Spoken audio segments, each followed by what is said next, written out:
Word new here. Numbing hand. Word new here. Essence of slug. Numbing hand. Word new here. Essence of slug. Numbing hand. Word new here.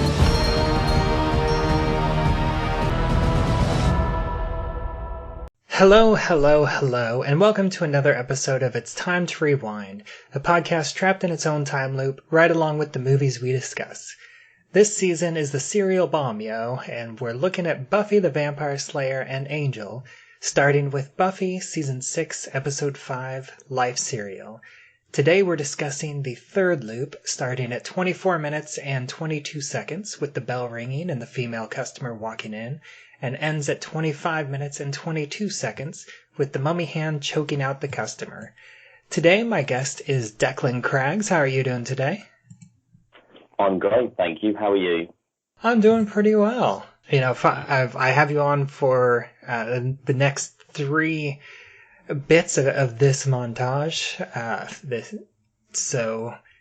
I guess let's go ahead and get right into it. So this is really what I'd like to call the start of the actual time loop montage, because the previous two episodes was the first loop and the first repetition, and this basically hits all the highlights, and now the montage will basically just focus on one or two milestones in each loop, even though each one does still start out with the bell ringing. And I do love how this one starts out with Buffy starting to say, I could explain to you, but you would just forget it. And Anya replies, I'm worried about you. Retail is a fast-paced and exciting world. How's this day gone by too quickly for you? And I just love Anya in this season especially. I think she has a great arc. I 100% agree, and that's my first note, is anything with Anya is automatically great. Yeah, and she has a great little outfit too. I haven't commented on Anya's outfits. It's just this like polka dot blouse, and she has these like braids, these little braids in the front of her hair. Yeah. I think Anya sort of tries to portray this "I'm trying to be normal" look often about her, to try and fit into stereotypes. And that's what's so great about her, she's so sort of on the nose about things. Yeah, and her attitude, it's always so just slightly different, but not so much naive or stupid, but just a little bit left of center. Since she is coming with this, this perspective of being a vengeance demon for a few thousand years. And so this is the third loop, as I mentioned at the beginning, that we as the audience are seeing. But do you think this is Buffy's third loop, or do you think she's gone through several other loops at this point? I would think that this is a third loop, and the reason I think that is because she still seems to have some amount of patience. She still, the other customer she walks past, she actually acknowledges him, whereas later down the line that sort of dwindles. So I think this is still very early on in her time loop, because as you'll discuss and as we see further on, she just seems to lose all hope. Yeah, I have skipped ahead a little bit into this montage, and there are definitely a couple really fun, really short ones that I'm looking forward to breaking down in a bit more detail.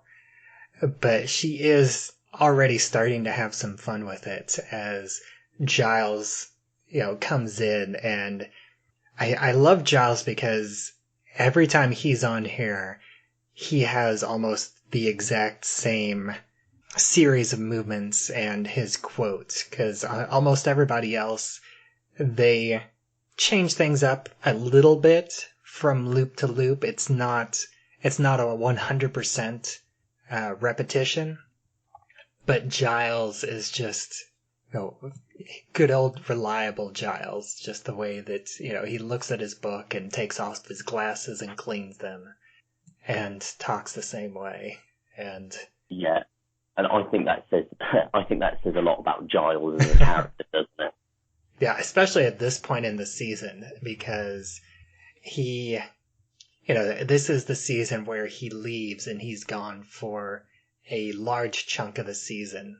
Even though I feel like it's so bizarre that, they have the scene where he leaves early on, like in the second episode and the first or second episode, and then Buffy comes back to life, and then he comes back because Buffy's alive and stays for a few episodes and then leaves again. Yeah, it's sort of a bit weird that they do it like that. Because you watch it and you think, oh, Giles is gone. Especially if you watch it first time around, you think, oh, Giles is gone.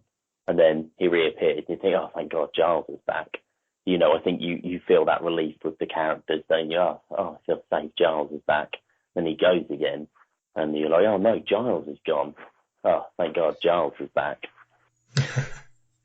Yeah, and I love him in this scene just because he feels so, just not robotic, but he feels like he's completely nonplussed by Buffy's line when she says, "I'm going to marry Bob Dole and raise penguins in Guam." Yeah. I like he has a very, even a stiff upper lip about those comments. He doesn't bat an eyelid, and I think, that's great Giles. Yeah, I don't think he exactly says this, but it almost says, oh, that's nice, and then walks off. Yeah, yeah. So do you think that because of the way Giles is acting, do you think that this is just Giles's mentality at this point, where he's, this is 100% Giles, or do you think the spell is like playing a little bit with his free will and like kind of putting him on rails to a certain extent? Yeah, possibly. It's one of those, isn't it? With that people are sort of predestined to do certain things. So the spell, potentially, there's that thing where the spell is, people have a certain course that they, outside of Buffy, the other people only have so many directions that they can go in outside of, within that time loop, as opposed to Buffy, who can try and change that direction. Yeah, and I do have to spend just a little bit of time talking about Bob Dole, because this feels kind of weird, because this season came out in the early 2000s, and Bob Dole ran against, his kind of most famous event in politics was when he ran for president against Bill Clinton in 1996. It was going for his second term at the time, and Clinton won basically in a landslide. And I feel like at this point in time, he was probably most well known for that, but also for his work in commercials, especially his commercials for Viagra. Have you seen, like, are you familiar with Bob Dole at all, being in the UK? I'm familiar about his, I have a rough idea of his political standing.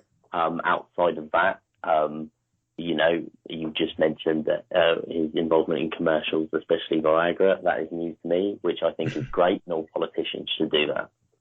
Yeah, I think he was, especially, I think around 96 and a couple years later, he was frequently cannon fodder for shows like Saturday Night Live and other comedy skits, or and also I think he had like a very stiff arm would be the other thing that I kind of remember from the parodies.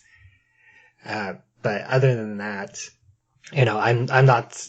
I think it's weird that that's what Buffy goes to. I mean, I know she was dead for 6 months, so that's she's a little bit behind on her pop culture references, but Bopto feels like an odd pull at this point in time. And, the whole raising penguins in Guam.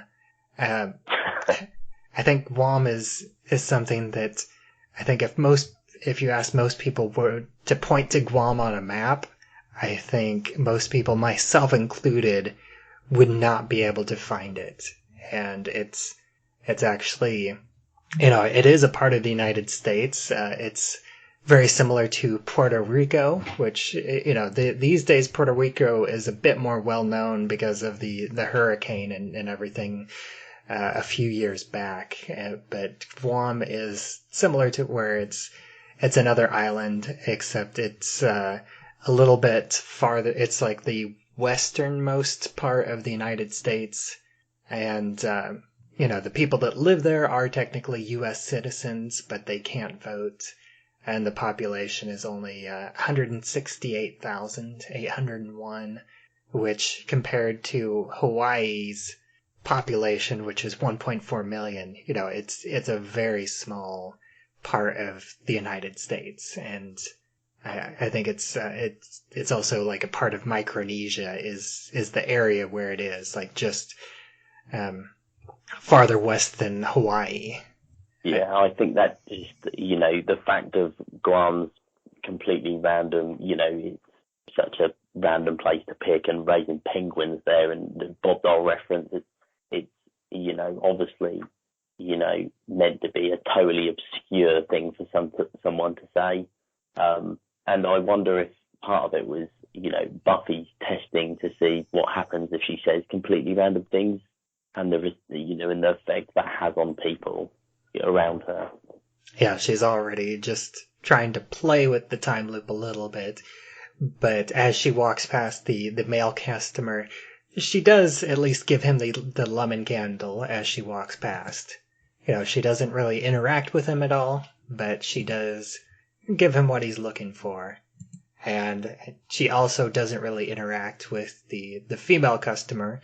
She just goes right back to the basement to collect the mummy hand, and then it immediately cuts to the aftermath. So we don't see what she did this time, but she was more successful. She did manage to bring the fully alive mummy hand up from the basement to the front register, but the mummy hand starts attacking and choking out the female customer. So if you watch the whole episode, I'm curious, what do you think the acting is being choked out from Buffy from just a couple loops earlier, or the female customer? Who do you think is playing at being choked by a fake mummy hand better? I think it would be the woman, the lady. Yeah, I think she does a pretty good job. Yeah, even though it's just very short, it's quite, it's quite good. It's quite a, it's quite a comical, it's quite a comical scene, and I think it's done quite well. Yeah.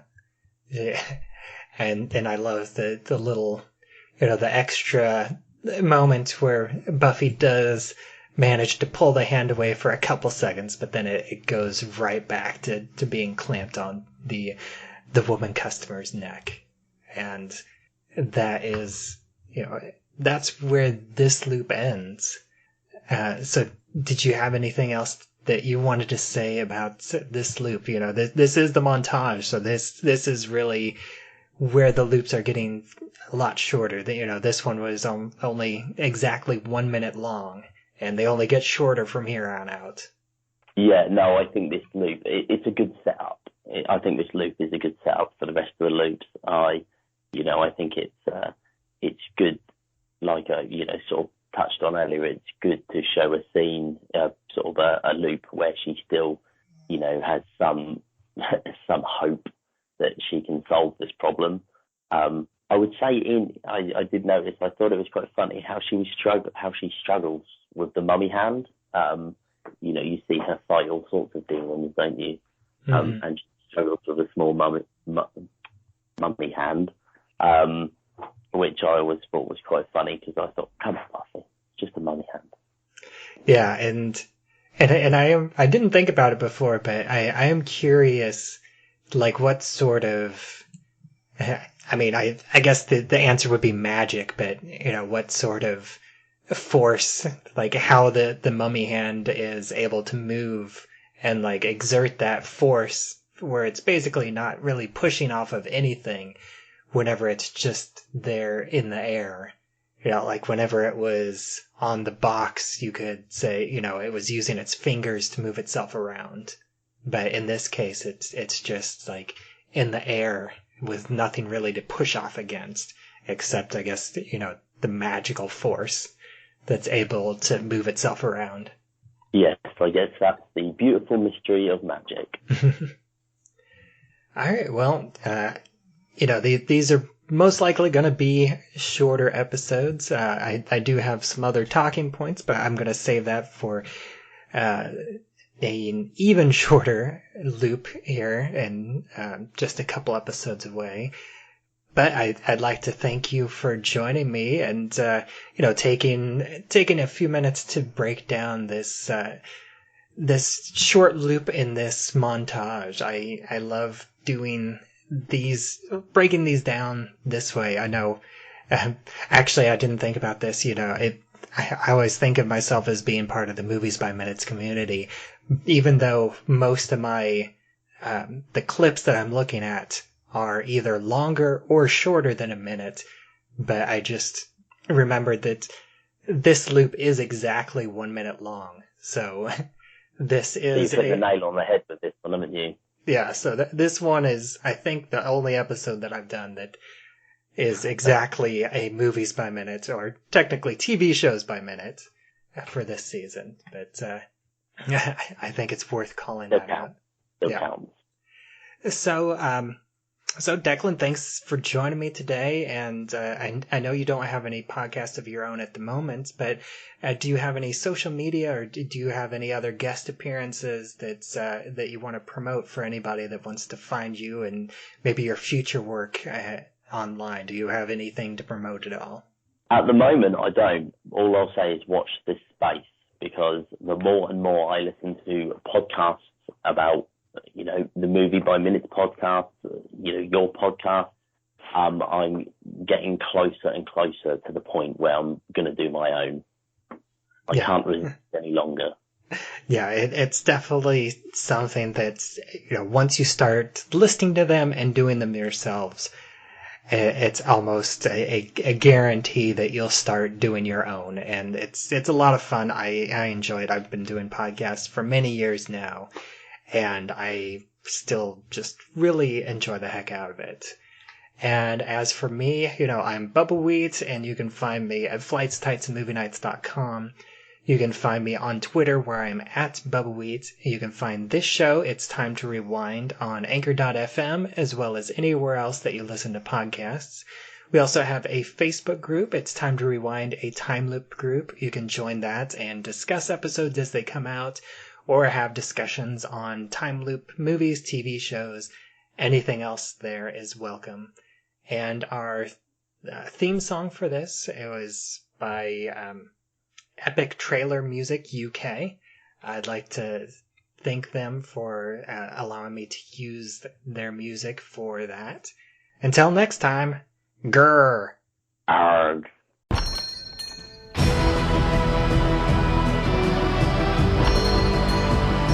Werden wir? Mummy hand. Werden wir? Essence of slug. Mummy hand. Werden wir? Essence of slug. Mummy hand. Werden wir?